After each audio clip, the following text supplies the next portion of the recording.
Hello and welcome to the IT News Podcast, brought to you by Zscaler and the State of Security Report 2024. Stick around until the end as we dive into how endpoint solutions safeguard critical business data. Ali Rossi from Zscaler explains how reimagining endpoint protection helps thwart threats, prevent data leakage, and leverage AI to enhance data loss prevention and security. But first, Defence's Chief Information Officer Chris Crozier talks us through the transformation of Defence's tech function and unpacks the detail of the Defence digital strategy and roadmap. One of the earliest public-facing changes that we saw under your watch was the restructuring of the Defence CIO group into DDG. And I understand part of the impetus for this was the Defence Strategic Review, but it'd be good to hear from you what your first 6 months at Defence preceding that change looked like, and sort of what you learned from observing Defence's ICT structure under CIO group and how that's reflected in what we see now with DDG. The Defence Strategic Review was released in April of 2023 before I joined. And what it brought was real clarity in the ICT environment. It actually made my transition into Defence much easier and was actually one of the reasons I joined, was the clarity it brought. There were 5 key areas of focus in the DSR regarding ICT when I arrived that I took on board and assessed. The first of these was in relation to our own APS ADF Commonwealth employees. So the DSR highlighted that we had hollowed out effectively our ability from a Commonwealth to be able to staff up ICT programs. When I arrived, we were operating at around a 20% Commonwealth employee to 80% contractor ratio. And that had been highlighted by the DSR as something that needed to be uplifted. The DSR recommended a 60% Commonwealth requirement. That was an immediate requirement, and what I identified in that was not necessarily just an uplift, but more importantly, locating those resources to decision-making roles. So in addition to the DSR saying we needed the uplift, what I've added to that is that these roles need to be governance roles. So we've put in place principles to ensure that as we're onboarding Commonwealth employees, that they're going into roles which are decision-making roles in commercial, and we'll come to that a little bit later on, in architectural, in strategy and in policy. So we are no longer relying on contractors or systems integrators to make those decisions. So that's seen a really significant shift in accountability, but also an uplift in the culture associated with that. The second piece was around establishing a digital capabilities division. So this is the front door of the organisation. Again, when I arrived, it was very apparent that our military stakeholders did not know who to engage with when they had an ICT requirement. It was everybody and it was nobody. And so the digital capability division was a requirement. We stood that up and we made it very clear that that is the front door. So all demand for our organisation needs to come through that division. And as part of that, we've got military requirements, we have enterprise requirements, but we also have life cycle management as well. That was another piece that was missing in the old CIO group. We've got large technical debt, but we had no one focusing on the replacement of that technical debt. So that military capabilities division is focused on that.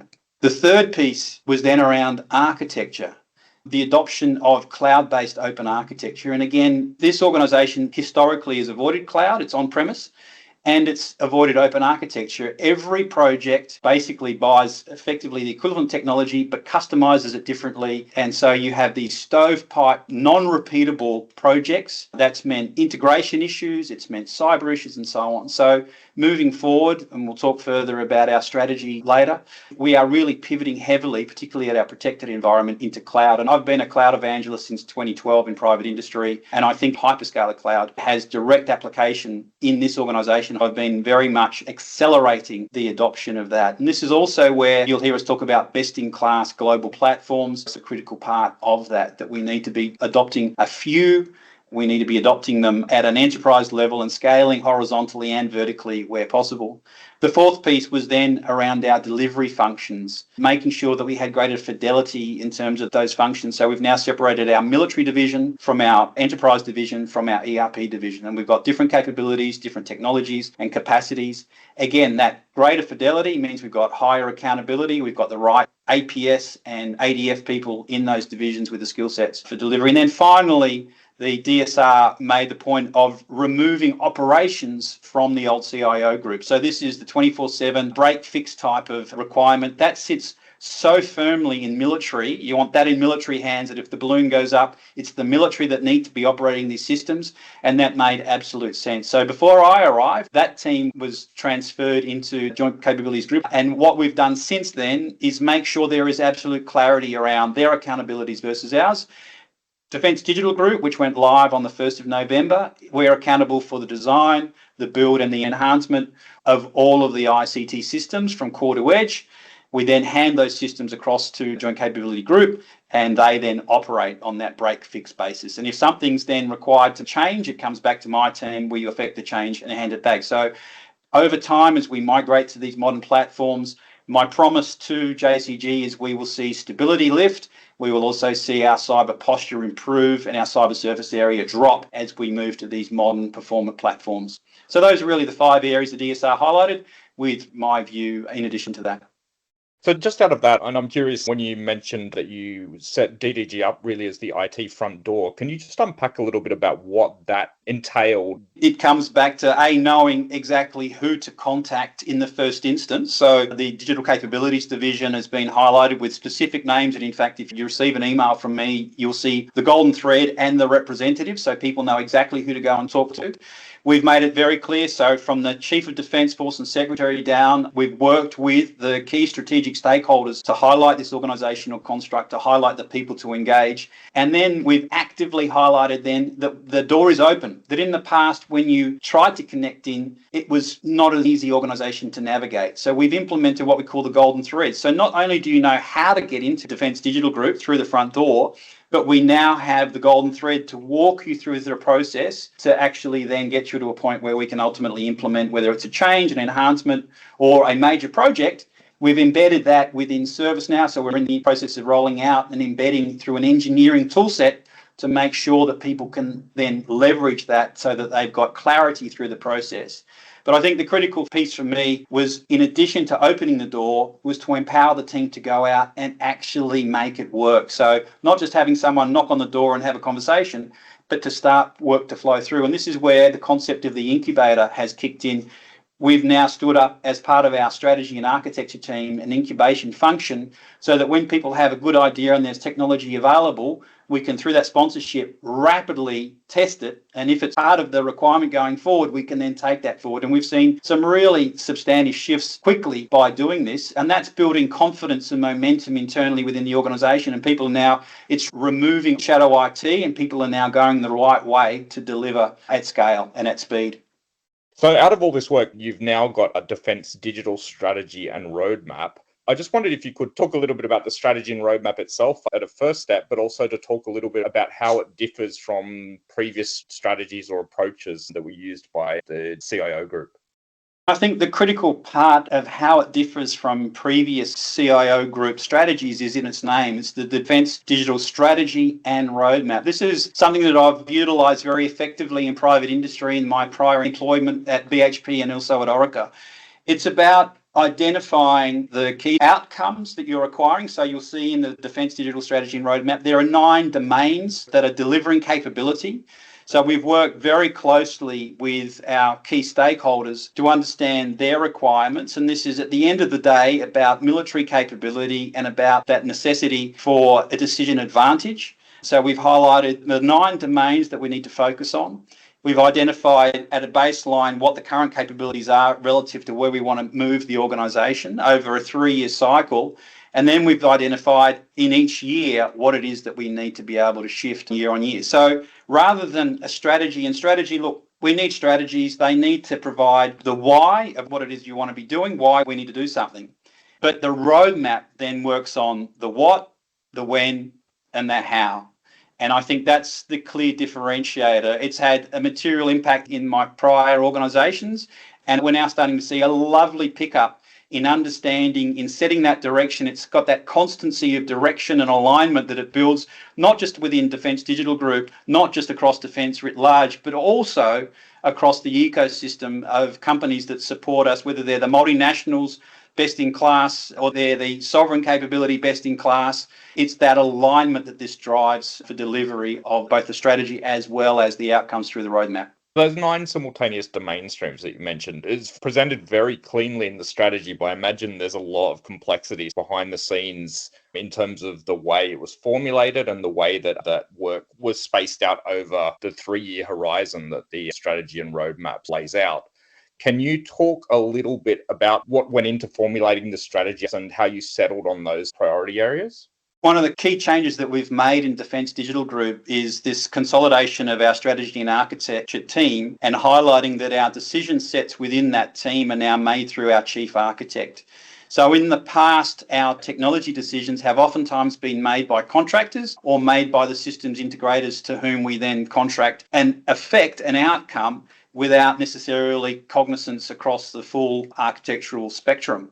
As part of the restructure and the formation of Defence Digital Group, we highlighted that moving forward, the architecture organisation would sit within our strategy and architecture organisation, and that the life cycle management piece would sit within our capabilities division.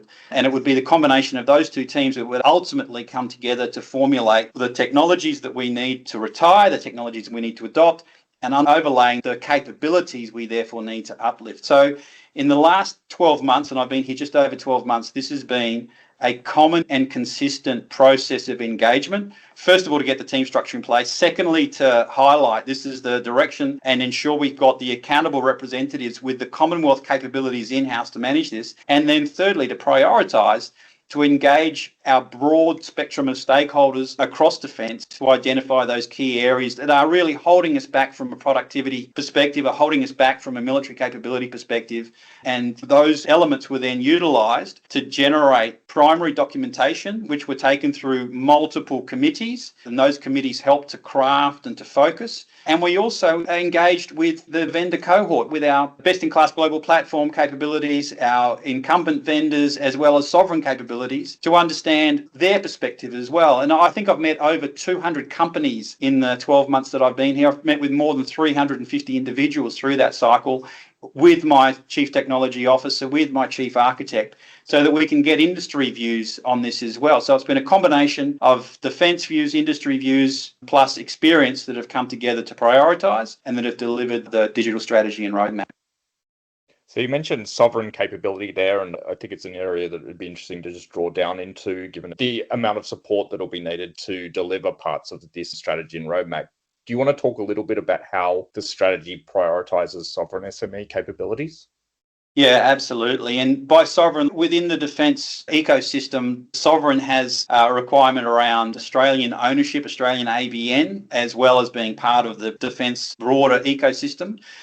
Within Defence Digital Group, we operate to that framework. We've also added an element which is around SME, so small to medium enterprises. We want to encourage the growth of an active and flourishing SME ecosystem in addition to that. And so to be able to do that, we need to move away from large monolithic programs of work where we're looking for a singular systems integrator to engage with and have them then subcontract out. So they may be using SMEs, they may not be, and there's therefore very much an arm's length relationship back to defence. That's the typical mechanism that's been used in the past in the CIO group days. What we're doing is moving to unbundle those programs of work to be able to actually provide smaller contractual elements where defence is effectively acting as a systems integrator, so we can engage more readily and more directly with the SMEs to be able to have that direct relationship.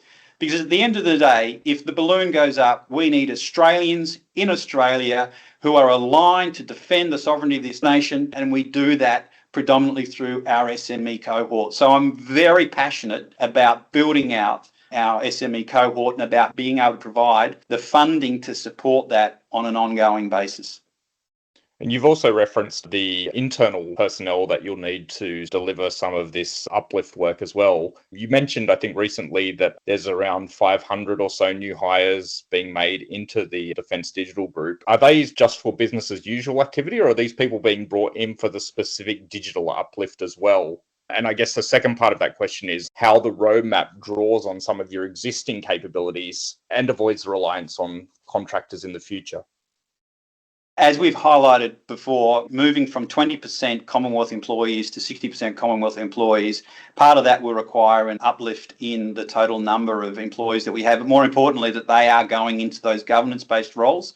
The predominance here is actually replacement of contractors with Commonwealth employees, and therefore the uplift in accountability. I was a management consultant for 10 years in my career. I was on the other side of the table. I enjoy and appreciate having contractors here, but at the end of the day, they are driven by ultimately a profit and loss, an EBIT, and that is different from an employee that's driven at the end of the day by the military effect that they require as part of this. So what we're seeing as we onboard those Commonwealth capabilities, we're seeing that uplift in accountability, we're seeing that uplift in decision making, and we're seeing an uplift in speed to decision making as well. So we are starting to see that lovely virtuous cycle of accountability and output being built up. We need the 40% contractors. We need best-in-class contractors in that space.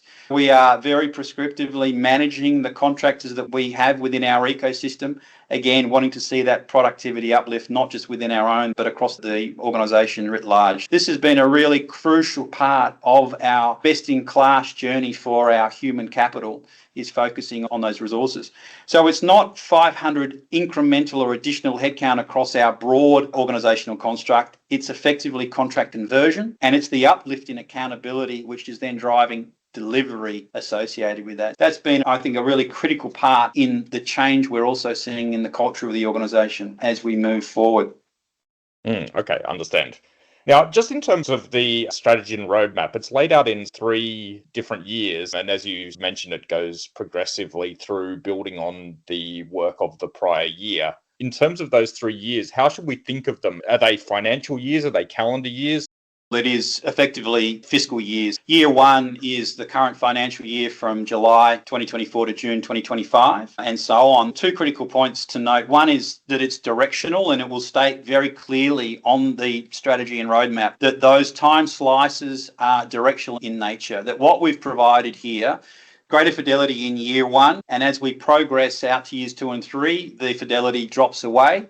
Noting that the second point is we will update and refresh this on an annual basis. So as we deliver, as we retire, it's like a conveyor belt. The next year, higher fidelity, higher delivery capability and likelihood, and so on. The other point to note is that as we commence the retirement of the legacy technology, we harvest the funds that were associated with that legacy technology and redirect that into the new technologies as we bring them on board, which is then propagating additional funding for the uplift in those capabilities. So again, it's a really virtuous cycle. Technology debt reduction in our cyber surface area and improvement in our cyber posture associated with that, simplification of our overarching platforms, and then acceleration of delivery year on year until we ultimately have removed the legacy technology debt that exists today. I wanted to just drill in a couple of the areas that are mentioned in the strategy and roadmap, starting with productivity, because it's the first one listed within the strategy and roadmap. The productivity side talks to migration from on-prem to cloud collaboration. It talks to some virtual desktop infrastructure and enterprise mobility as well. I just wondered if you could stitch all the pieces together in terms of what the step change is that you're pursuing. And just as a subpart to that, I'm assuming this involves some level of Microsoft 365, which I understood was delivered under a program called Vera. But I just wondered how that fits in with what you're trying to achieve over the next 3 years. Yeah, this is an excellent question. Productivity is really a substantive element that will impact the day-to-day workflows in this organisation. When I arrived, I was very keen to get on Copilot. I'd come out from my previous organisation, was customer 21 for Copilot, the first non-US based customer. And so I was very keen to get onto Copilot. It became very apparent very quickly that we were not architected for that we were actually on-prem for everything other than Teams. So I want 125,000 employees in defence to be able to get the benefit of something like an M365 cloud on a day-on-day basis for collaboration and productivity. We will then be able to leverage modern software-defined internet gateways so that we don't have 17 jump-off points between you and I on a Teams call, that we have 3, which is the design standard, and that we don't do break and inspect on video and voice traffic, which we do today. There's some very specific examples where we have architected to meet standards within defence at this point in time, which are not fit for purpose when you're moving into the modern performant platforms. We will have the necessary cyber tools, etc., that come with M365 in the cloud environment, but it will give a much richer experience for individuals. It will mean when they are in the right level of sensitivity that they can get access to the right documents practically anywhere they are fundamentally, which again, it's a big shift. The VDI componentry as part of the delivery is the ability to be able to access anywhere, anytime, practically on any device that meets the necessary requirements and standards through the M365 collaboration suite. So it really will be a significant uplift. Something else that I guess is interesting about the strategy and roadmap is it talks to some of the core foundational IT systems that you would need to set DDG up as a front door. This talks to some of the work around IT service management, IT operations management. The CMDB in particular suggests that there's opportunities to improve the logging of IT asset inventories. I wondered if you could talk a little bit about that particular work stream.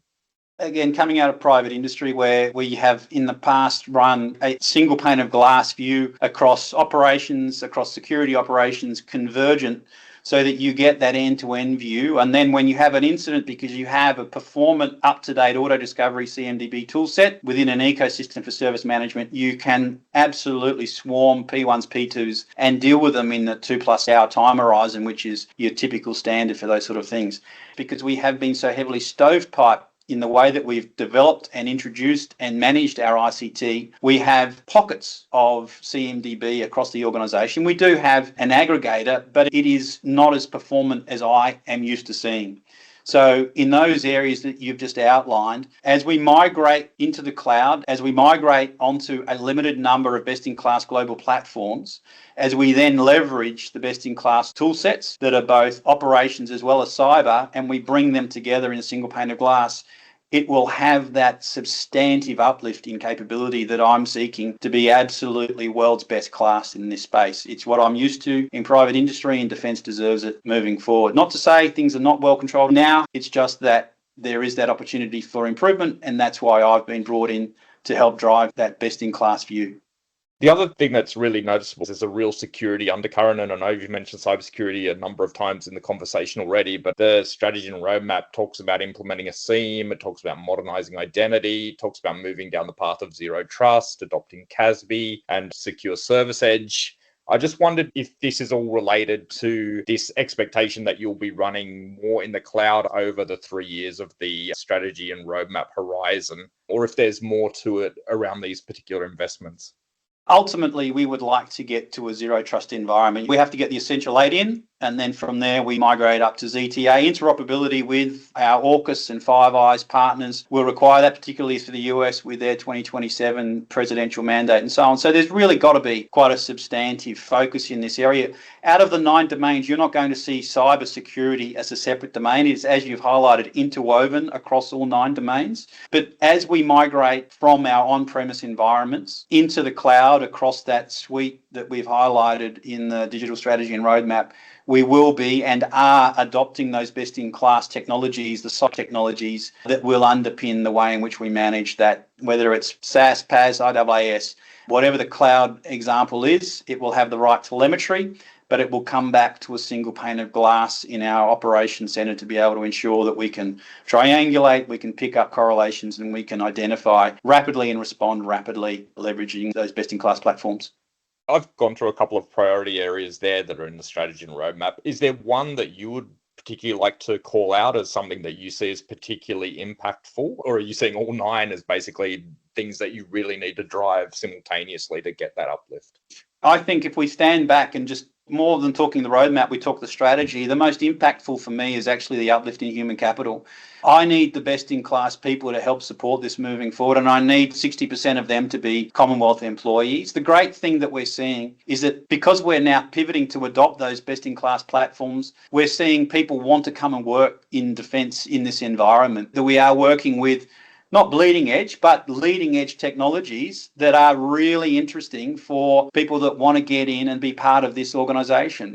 We all want to support maintaining the sovereignty of this country. That is a great purpose. But sometimes lifting the hood and having with the technologies, in the past, they haven't necessarily been the ones that you want to put on your CV. Well, moving forward, we're seeing that technologies are exactly the ones people want on their CV. It means that I'm going to lose people over time, but that's okay. We are now in the process of attracting tremendous talent. With the talent that we have, we are uplifting their capabilities. We are investing heavily in the trainings, the education and so on, so that they've got the capabilities to be able to work with the new technologies as part of that. And that's a critical part of the promise going forward too, is that we invest heavily in our employees, that they are going to be working with the best technologies. As part of that, the groups that we're purchasing from provide that training, and then we actively educate to maintain that contemporary CV for those that are employed here. We've seen a real uptick in interest and demand. And when we've put ads out in the broader environment in Australia, we're getting absolutely first-class candidates come through the door. So it's a great place to be working. Just one final question that we ask all guests, and I feel like there's no shortage of options here for you, given the array of activities in the strategy and roadmap. But what excites you about the next 12 months? I think the critical thing for me is the doing now. I've spent the first 12 months with my team in generating the organisational construct and getting the appropriate leaders in position. I'm really proud of all 6 leaders that I have in this organisation reporting to me. They're all doing well. They're now bringing on board really talented individuals across the board. We've got the right organisational construct in place. We've got the right team members now coming aboard. And with that 3-year defence digital strategy and roadmap, we now know what we've got to do, when we've got to do it, and what's got to be delivered. So there's a lot more alignment now than I've seen coming through the door 12 months ago. The next 12 months are about making sure it all clicks into position and we're off to the races. I honestly believe this is the best CIO role in Australia. I jump out of bed every morning, I pinch my cheek. I can't believe I get paid for this job. And I just think that there's plenty of opportunities across the organisation. Great team working on some challenges, and we're starting to see some real delivery across the organisation as a result. Endpoint protection has always been a critical part of information security. But as technology has evolved and become more distributed, the endpoint has become a conduit through which data passes. Ali Rossi, the data protection lead for Zscaler in the APJ region, says we need to look at endpoint protection differently as a tool for blocking incoming threats and protecting organizations from unwanted data egress. Endpoint has now access to broader resources for compute in the cloud and is not just limited to really limited compute resources on the endpoint.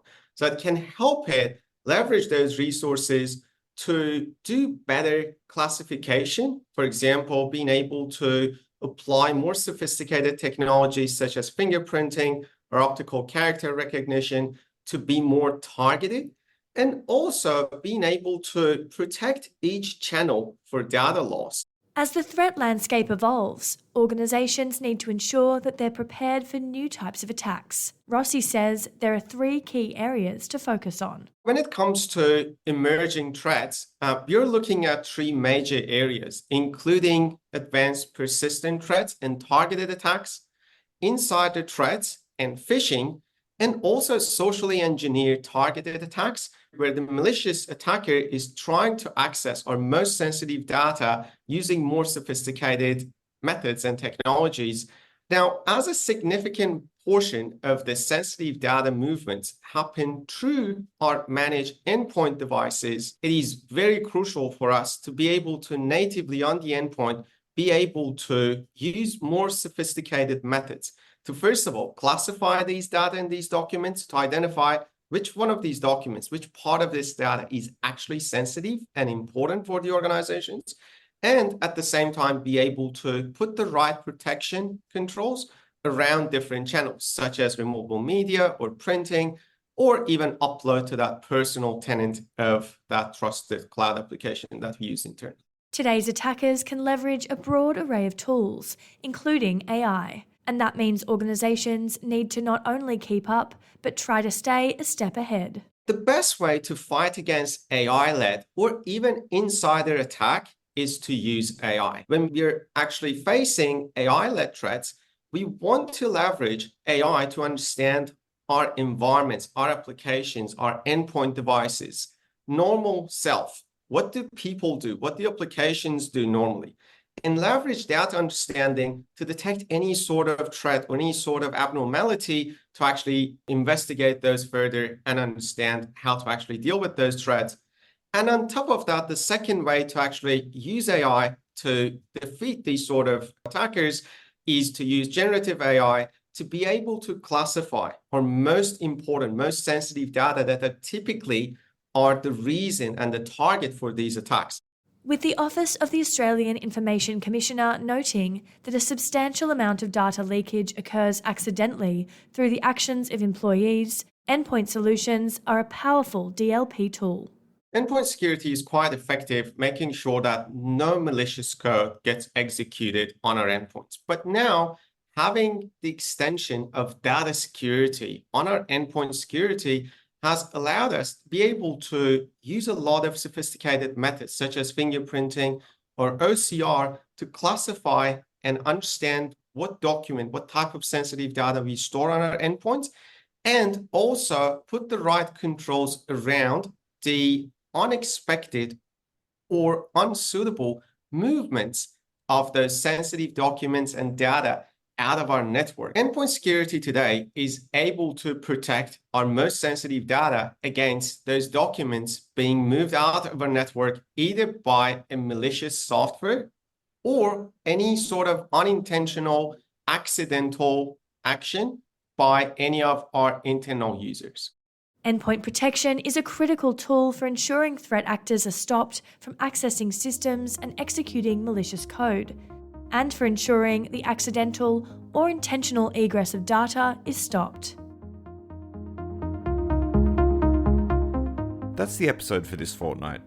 Stay tuned for the next episode, and for all the latest headlines and happenings in Australian technology news and the State of Security report, head over to itnews.com.au.